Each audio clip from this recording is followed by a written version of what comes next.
Hello everyone, welcome back to graduation study. आज हम पढ़ेंगे राष्ट्रीय सेवा योजना के अंतर्गत इसमें बीएससी सेकेंड ईयर, जिसमें कि ये ओपन इलेक्टिव जिसका सब्जेक्ट है उसके लिए इम्पॉर्टेंट है। तो इसमें हम पढ़ेंगे यूनिट 1 पार्ट 2 के बारे में। अब हम बात करेंगे इसके लर्निंग आउटकम मतलब अधिगम प्राप्त प्रतिफल। मतलब कि क्या हुआ कि इस वीडियो में हम जो भी देखेंगे उससे हमें क्या क्या चीज़ सीखने को मिलेगी। तो उसमें फर्स्ट है विद्यार्थी राष्ट्रीय स्तर, राज्य और स्वयंसेवी स्तर पर युवा विकास कार्यक्रम को समझेंगे। विद्यार्थी युवा विकास कार्यक्रम के विभिन्न स्तरों के प्रबंध एवं व्यवस्थाओं को समझेंगे। साथ ही साथ विद्यार्थियों को युवा विकास कार्यक्रम से जुड़ने के लाभ की जानकारी प्राप्त होगी। साथ ही साथ विद्यार्थियों को युवा विकास कार्यक्रम में सहभागिता करने हेतु प्रेरित होंगे। अब हम देखते हैं हम जो पढ़ रहे हैं उसका विषय सब्जेक्ट इंट्रोडक्शन मतलब कि विषय का प्रस्तावना। तो राष्ट्रीय युवा नीति के लक्ष्य को पूर्ण करने हेतु भारत सरकार द्वारा राष्ट्रीय स्तर, राज्य स्तर पर एवं स्वयंसेवक स्तर पर युवा विकास के विभिन्न कार्यक्रमों को निर्धारित किया गया है। युवा विकास कार्यक्रमों के माध्यम से युवाओं को सक्षम, सशक्त, नेतृत्वशील एवं कुशल बनाने का प्रयास किया जा रहा है। युवा विकास कार्यक्रम युवाओं की क्षमताओं, प्रशिक्षण पद्धति को ध्यान में रखते हुए विकसित किए गए हैं। यह कार्यक्रम भारत सरकार के युवा मामले और खेल मंत्रालय द्वारा संचालित किए जाते हैं। तो चलिए अब जानते हैं कि हम इस यूनिट के पार्ट 2 में क्या क्या जानेंगे। तो इसमें हम जानेंगे वी विल डिस्कस राष्ट्रीय युवा नीति के अंतर्गत भारत में युवा विकास कार्यक्रम। साथ ही साथ राष्ट्रीय स्तर के युवा विकास कार्यक्रम के बारे में जानेंगे। इसके साथ राज्य स्तर के युवा विकास कार्यक्रम एवं स्वयंसेवी स्तर पर युवा विकास कार्यक्रम के बारे में जानेंगे। अब बात करते हैं कि राष्ट्रीय युवा नीति के अंतर्गत भारत में युवा विकास कार्यक्रम के बारे में। तो युवाओं को सही शिक्षा और कौशल प्रदान करके और उद्यमशीलता को बढ़ावा देकर उन्हें एक उत्पादक कार्यबल के रूप में विकसित करना है। इसके साथ प्रभावी स्वास्थ्य देखभाल, स्वस्थ जीवन शैली और खेलों को बढ़ावा देकर एक मजबूत और स्वस्थ पीढ़ी का विकास करना है। इसी के साथ साथ युवाओं में सामाजिक मूल्य और सामुदायिक सेवा की भावना को बढ़ाना है। युवाओं के साथ प्रभावी ढंग से जुड़ना और शासन प्रक्रिया में उनकी भागीदारी को सुविधाजनक बनाना है तथा युवाओं के वंचित वर्गों और विशेष ज़रूरतों वाले युवाओं की देखभाल के लिए समावेशी नीतियों को अपनाना है। तो अब हम बात करते हैं राष्ट्रीय स्तर के कार्यक्रम के बारे में कि राष्ट्रीय स्तर पर कौन कौन से कार्यक्रम आयोजित किए जाते हैं। तो इसके अंतर्गत आता है पहला राष्ट्रीय युवा सशक्तिकरण कार्यक्रम, इसे हम RYSK के नाम से जानते हैं। दूसरा है राष्ट्रीय सेवा योजना, जिसे हम NSS के नाम से जानते हैं।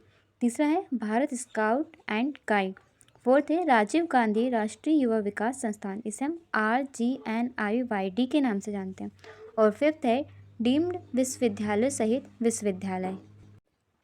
अब इसमें हम विशेष रूप से राष्ट्रीय युवा सशक्तिकरण कार्यक्रम के बारे में जानेंगे, जिसे हम RYSK के नाम से जानते हैं। यह निम्नलिखित घटकों उप योजनाओं के साथ एक व्यापक योजना है, अर्थात इसमें भी बहुत सारे कार्यक्रम हैं, जैसे कि नेहरू युवा केंद्र संगठन। दूसरा राष्ट्रीय युवा कोर, राष्ट्रीय युवा नेता कार्यक्रम। फोर्थ है युवा और किशोर विकास के लिए राष्ट्रीय कार्यक्रम। फिफ्थ है अंतर्राष्ट्रीय सहयोग, इसी प्रकार से युवा छात्रावास।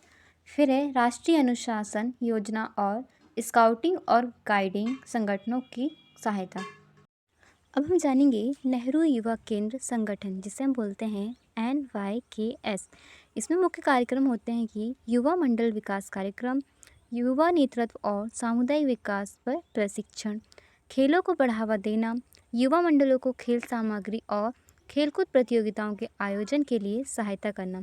साथ ही साथ कौशल उन्नयन प्रशिक्षण कार्यक्रम, लोक कला और संस्कृति और युवा कृति को बढ़ावा देना, राष्ट्रीय और अंतर्राष्ट्रीय महत्व के दिनों का पालन करना, साथ ही साथ जिला युवा सम्मेलन करना। इसी के साथ शामिल है उत्कृष्ट युवा मंडलों को पुरस्कार करना और महात्मा गांधी युवा स्वच्छता अभियान एवं श्रमदान कार्यक्रम। इसी के साथ साथ है युवा आदर्श ग्राम विकास कार्यक्रम। तो इस प्रकार से थे हमारे नेहरू युवा केंद्र संगठन में मुख्य कार्यक्रम। साथ ही साथ हम जानते हैं कि जो नेहरू युवा केंद्र संगठन है, इसकी जो अन्य कार्यक्रम एवं अन्य गतिविधियाँ होती हैं उसमें शामिल है कि पहला राष्ट्रीय एकता शिविर, युवा नेतृत्व और व्यक्तित्व विकास कार्यक्रम, किशोरों के लिए जीवन कौशल प्रशिक्षण, साहसिक शिविर एवं जनजातीय युवा आदान प्रदान कार्यक्रम भी शामिल है। इसमें दूसरा है राष्ट्रीय युवा कोर के बारे में। हम जानेंगे कि अनुशासित एवं समर्पित युवाओं का एक ऐसा समूह तैयार करना जिसमें राष्ट्र निर्माण का कार्य करने में झुकाव और उत्साह हो। मतलब कि ऐसे विद्यार्थी का एक समूह होता है जिनमें कार्य करने की इच्छा होती है, उत्साह होता है, जो साहस के प्रति जिनमें लगन होती है एवं जो महत्वपूर्ण या फिर बोलेंगे हम कि एक प्रकार से बहुत ही परिश्रमी होते हैं। और दूसरा हमारा संयुक्त वृद्धि सामाजिक एवं आर्थिक दोनों को सुगम बनाना और प्राप्त करना है। साथ ही साथ समुदाय में सूचना प्राथमिक ज्ञान के प्रसार के लिए एक केंद्र के रूप में कार्य करना है। समूह नियंत्रक एवं पीयर ग्रुप प्रशिक्षक के रूप में कार्य करना। इसके साथ ही साथ युवा समूह के लिए विशेषकर सार्वजनिक नैतिकता, ईमानदारी और श्रम की महत्ता के संदर्भ में एक आदर्श के रूप में कार्य करना है। इसके अंतर्गत तीसरा है हमारा कि युवा और किशोर विकास के लिए राष्ट्रीय कार्यक्रम। इसमें NPYYEAD के तहत सरकारी और गैर सरकारी संगठनों को युवाओं और किशोरों की गतिविधियों के लिए वित्तीय सहायता प्रदान की जाती है। इसमें कार्यक्रम के अन्य घटक हैं जैसे कि पहला राष्ट्रीय युवा महोत्सव का आयोजन। इसमें राष्ट्रीय युवा महोत्सव का आयोजन किया जाता है जिसमें कि जो व्यक्ति मतलब कि युवाओं की प्रतिभा के अनुसार उन्हें सम्मानित किया जाए। उसी प्रकार से है राष्ट्रीय युवा पुरस्कार।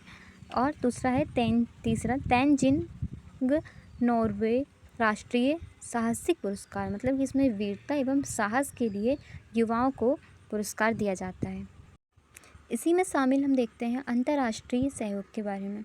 ये क्या होता है कि अंतर्राष्ट्रीय युवा आदान प्रदान युवाओं के बीच विचारों, मूल्य और संस्कृति के आदान प्रदान को बढ़ावा देने और शांति को और समझ को बढ़ावा देने के लिए विभिन्न देशों के साथ युवा प्रतिमंडलों का आदान प्रदान किया जाता है।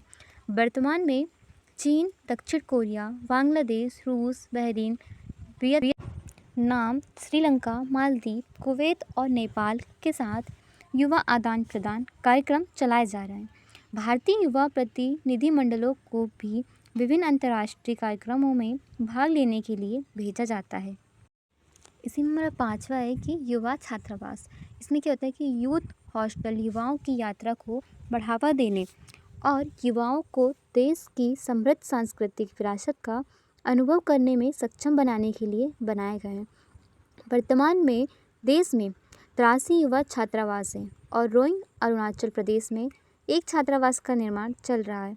इनमें से 6 छात्रावासों नामक डलहौजी, मैसूर, जोधपुर, पुडुचेरी, आगरा और पंजिम युवा छात्रावासों के लिए ISO प्रमाणन प्राप्त किया गया है। इसी प्रकार से सिक्स्थ है हमारा राष्ट्रीय युवा सशक्तिकरण कार्यक्रम में राष्ट्रीय अनुशासन योजना और स्काउटिंग और गाइडिंग संगठनों को सहायता। इसमें क्या होता है कि देश में स्काउट और गाइड आंदोलन को बढ़ावा देने के लिए 1980 के दशक की शुरुआत में यह योजना शुरू की गई थी। यह एक अंतर्राष्ट्रीय आंदोलन है जिसका उद्देश्य युवा लड़के और लड़कियों के बीच चरित्र, आत्मविश्वास, आदर्शवाद और देशभक्ति और सेवा की भावना का निर्माण करना है। इस योजना के तहत 2 संगठनों अर्थात भारत स्काउट्स और गाइड्स और हिंदुस्तान स्काउट एवं गाइड्स को सहायता प्रदान की जा रही है। तो इस प्रकार से हमने जो राष्ट्रीय स्तर के कार्यक्रम हैं उनमें से एक के बारे में जो कि है राष्ट्रीय युवा सशक्तिकरण कार्यक्रम, इसके अंतर्गत जो कार्यक्रम आते हैं उनके बारे में हमने एक के बाद एक विस्तार से अध्ययन किया। Thanks for watching.